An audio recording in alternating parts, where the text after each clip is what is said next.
টানা 12 দিনের যুদ্ধের পর ইরান ইসরায়েল যুদ্ধবিরতিতে সম্মত হয়েছে। মঙ্গলবার যুদ্ধবিরতি ঘোষণার পরপরই পরমাণু ইস্যুতে নতুন ঘোষণা দিয়েছে তেহরান। এর আগে ইরান পরমাণু বোমা তৈরির দ্বার প্রান্তে আছে এমন অভিযোগ তুলে হঠাৎ হামলা করে বসে ইসরায়েল। সময় নেয়নি ইরানও, পাল্টা ক্ষেপণাস্ত্র নিক্ষেপ করে নাস্তানাবুদ করে দেয় ইসরায়েলকে। ইরানের হামলায় যখন দিশেহারা ইসরায়েল, ঠিক সে সময়ে তেহরানকে বেকায়দায় ফেলতে B-2 বোমারু দিয়ে গুরুত্বপূর্ণ 3টি পারমাণবিক স্থাপনায় হামলা চালায় যুক্তরাষ্ট্র। তবে পরমাণু কেন্দ্রে হামলা নিয়ে দমে যায়নি ইরান। ঘুরে দাঁড়ানোর সব পরিকল্পনা শেষ করছে দেশটি।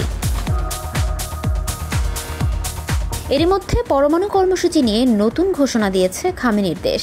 দেশটির পারমাণবিক সংস্থার প্রধান মোহাম্মদ ইসলামী এ ঘোষণা দেন। মঙ্গলবার মেহের নিউজের বরাতে বার্তা সংস্থা রয়টার্সের এক প্রতিবেদনে এ তথ্য জানানো হয়েছে। মোহাম্মদ ইসলামী বলেন, ইরানের প্রধান পারমাণবিক স্থাপনাগুলোতে ইসরায়েল ও যুক্তরাষ্ট্রের ধারাবাহিক হামলার পর ইরান তার পারমাণবিক শিল্পের ক্ষয়ক্ষতি মূল্যায়ন করছে। এছাড়া এটি পুনরুদ্ধারের জন্য প্রয়োজনীয় ব্যবস্থা গ্রহণ করা হয়েছে।